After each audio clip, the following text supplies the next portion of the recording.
Já comprou todas as prendas de Natal? Lembrou-se da sua? Estamos a oferecer 40 passes anuais da Zone e um deles pode ser seu. Assine hoje até 55% de desconto e habilite-se a ganhar. Tudo em observador.pt. São 4 horas.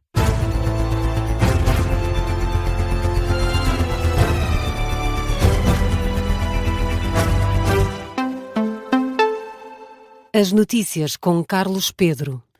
Boa noite, Jornal das 4 na Rádio Observador. A começar pela política, o Primeiro-Ministro deixa um aviso ao PS, diz que os socialistas não estão a aprender com as últimas idas às urnas. No jantar de Natal do PSD na Estufa Fria, em Lisboa, Luís Montenegro insistiu na fasquia que colocou para o aumento dos salários em Portugal e acusou a oposição de arrogância enquanto falava num ano recheado de vitórias.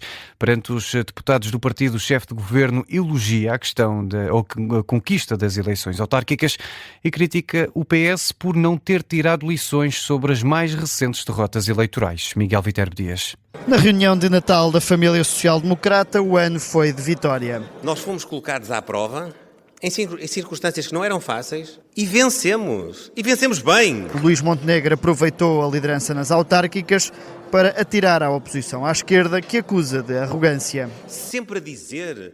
porque os portugueses acham isto, porque os portugueses acham aquilo, e depois os portugueses pronunciam-se e têm um deputado na Assembleia da República, têm 3 deputados na Assembleia da República. Os portugueses não acham nada aquilo que eles dizem que eles acham.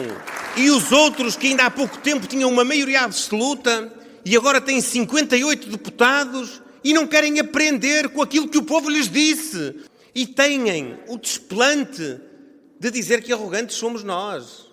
Não. A mensagem para o Partido Socialista, dias depois do Tribunal Constitucional ter devolvido a lei da nacionalidade, depois de um pedido de fiscalização do PS, mas sobre isso Montenegro nada disse. O Primeiro-Ministro diz que a legislatura é uma oportunidade para catapultar o país e insiste na ambição para os salários, garantindo que Portugal vai chegar à fasquia elevada que colocou. Estava a falar por causa da greve geral. Tinha a ver com esta ambição. Nós temos de incutir esta cultura de irmos mais longe, esta cultura de ganharmos. Nós não precisamos de ficar sempre naquele rame-rame, naquele... de jogar para o empate, não. O chefe do governo, dias depois de ter apontado a um salário mínimo de 1.500 euros, num jantar pré-eleições presidenciais, em que no meio de tanta vitória teve um lapso. De facto, já começam a ser presidências a mais. Mas já agora ainda nos falta uma na nossa área política. Não nos falta. Isso é uma outra confusão, já agora. Marcelo Rebelo de Sousa entregou o cartão, mas é da família social-democrata. Os olhos já estão no futuro, em Luís Marques Mendes, num jantar que, por ser de Natal, teve direito a prendas. Montenegro ofereceu a Hugo Soares um prato com a imagem do Palacete de São Bento, para que os deputados não se esqueçam do objetivo: apoiar a liderança do governo. Para não se esquecerem que é dali que vem a inspiração e as boas decisões, preservar, salvaguardar na Assembleia da República. Miguel Viterbo Dias, que acompanhou o jantar de Natal do PSD em Lisboa esta terça-feira. E se o país fosse hoje a eleições legislativas, a AD voltaria a ficar em primeiro lugar. É o resultado da mais recente sondagem feita pela Universidade Católica para a RTP, Antena 1 e Jornal Público. De acordo com o estudo, a AD aparece em primeiro lugar com 29% das intenções de voto, voltaria a ganhar, mas com menos 3 pontos percentuais em relação às eleições de maio.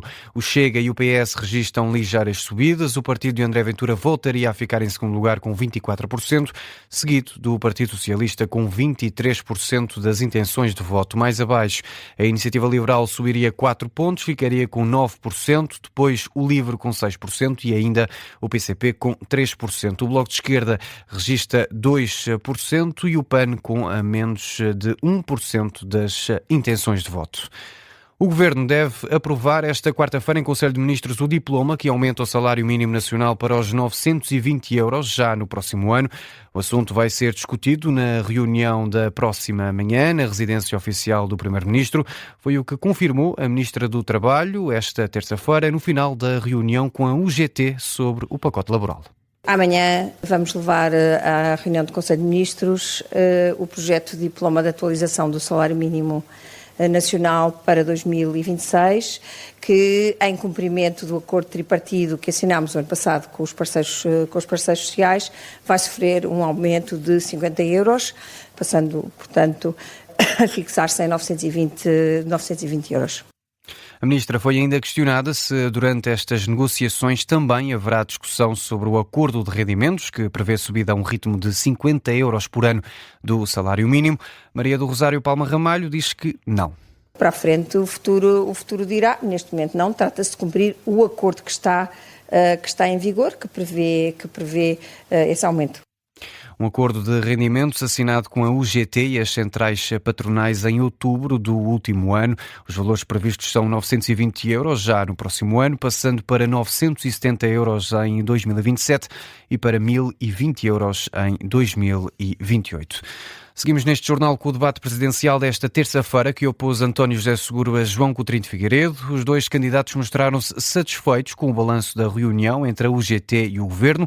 Coutrinho espera que tenha sido apenas o pontapé de saída para um acordo. Uma posição assumida no debate da última noite na RTP. O candidato apoiado pela Iniciativa Liberal diz que ouviu com agrado as declarações de ambas as partes no final do encontro. Acho que a reunião de hoje foi descrita quer pelos responsáveis sindicais, quer pela Sra. Ministra do Trabalho, como sendo produtiva e construtiva e também a primeira de várias. Portanto, sim, espero que conduza em diálogo a um acordo que possa ser aceitável para ambas as partes e que não frustre nem constitua um recuo do Governo face à necessidade de adaptar a legislação laboral aos novos tempos. Espero que esta reunião seja a primeira de várias que conduzam a um acordo e que a reunião do dia 7, para a qual está já marcada com a CGTP, possa servir também a esse propósito. Já António José Seguro voltou a apontar problemas no processo conduzido pelo Executivo, mas disse que ficou satisfeito com a nova postura do Governo. Naturalmente que eu fico satisfeito que o Governo tenha reconhecido que começou mal este processo. E já se perderam 6 meses, ou 5 meses, com a proposta que foi entregue. Porque ele fere um princípio democrático. Não foi apresentado a eleições legislativas no programa eleitoral. Fere um princípio de concertação social, porque falhou na concertação social. Outro tema em destaque foi o chumbo parcial da Lei da Nacionalidade por parte do Tribunal Constitucional. João Coutrinho de Figueiredo espera que o Parlamento não entre agora numa espécie de braço de ferro com os juízes do Palácio Raton. Espero que a Assembleia da República não cometa a loucura de insistir naquela redação. Espero que os partidos que têm interesse em que esta lei entre em vigor não insistam numa espécie de braço de ferro com o Tribunal Constitucional em que ninguém ganha e que rapidamente possamos ter a lei em vigor. Já António José Seguro não se pronunciou em relação à decisão do Tribunal Constitucional. Ainda assim, o candidato apoiado pelo PS apontou o que diz ser uma contradição no discurso de Coutrinho. Eu estou de facto a ouvir o João Coutrinho de Figueiredo sobre esta questão. Porque eu ouvi dizer que ele promulgava esta lei. Disse isso na Golgã. Portanto, aqui é que ficamos. Promulgava esta lei? Eu estou esclarecido.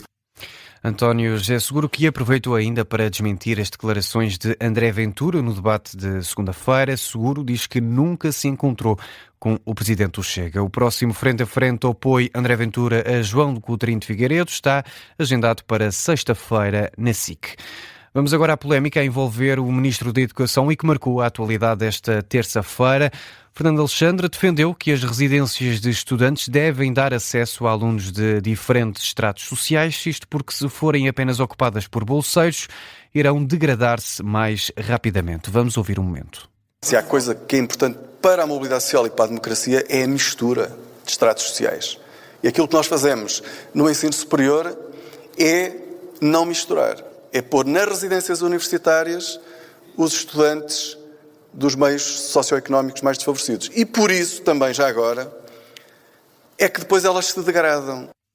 De imediato, a PS e PCP apontaram críticas ao ministro com acusações de discriminação e até pedidos de demissão. Certo é que Fernando Alexandre teve mesmo de esclarecer o assunto. Primeiro, o Ministério da Educação emitiu um comunicado a negar que o ministro considera que os cidadãos de baixos rendimentos degradem os serviços públicos. Depois, foi o ministro a negar as acusações de viva voz. Fernando Alexandre pede que se olhe para o contexto das declarações. Eu acho que o líder parlamentar do Partido Socialista deve ouvir na íntegra as minhas declarações, que é focada na igualdade de oportunidades, na liberdade de escolha, na construção de um sistema de ação social que apresentamos hoje e que é reconhecido por todos como um grande avanço no acesso ao ensino superior pelos alunos com mais dificuldades económicas. E se ouvir a declaração toda vai ver que, obviamente, eu nunca poderia ter dito tal coisa. Aliás, eu pergunto-me quem poderia ter dito tal coisa. O Ministro da Educação, Fernando Alexandre, em entrevista à CNN Portugal na última noite. O antigo Presidente da Comissão Europeia, Durão Barroso, defende que a União Europeia deve utilizar os ativos russos congelados na reconstrução da Ucrânia. Posição defendida esta terça-feira à margem da apresentação de um livro em Lisboa. O antigo líder da Comissão Europeia vai mais longe, diz que se a Europa não for capaz de tomar essa decisão, o Kremlin pode perder o respeito pelos europeus. Eu conheço bem o Sr. Putin, tive muitas reuniões com ele e sei que ele não nos respeitará se não formos capazes de tomar uma decisão que é uma decisão, ao fim e ao cabo, simples. Estamos em guerra, há uma guerra na Europa neste momento, há um país agressor e que não pode invocar a seu favor o direito internacional. Por razões de força maior, é perfeitamente legítimo e legal, em situações de guerra como esta, que se utilizem esses ativos para apoiar o agredido, neste caso a Ucrânia. Se a Europa não for capaz de decidir isto, é um sinal de grande fraqueza que dá. Durão Barroso, que não concorda com um acordo de paz sem garantias de segurança à Ucrânia. Lá por fora, Donald Trump classifica o regime venezuelano como terrorista e dá ordens para um bloqueio total aos petroleiros sancionados que entram e saem da Venezuela. Uma posição tomada há instantes, ou durante a última noite, pelo presidente dos Estados Unidos. Donald Trump deixou uma publicação na rede social Truth Social. O líder da Casa Branca justifica a decisão com questões como o tráfico de droga, que tem frequentemente associado ao regime de Nicolás Maduro. Fica por aqui este noticiário e a informação regressa com a síntese das 5 da manhã.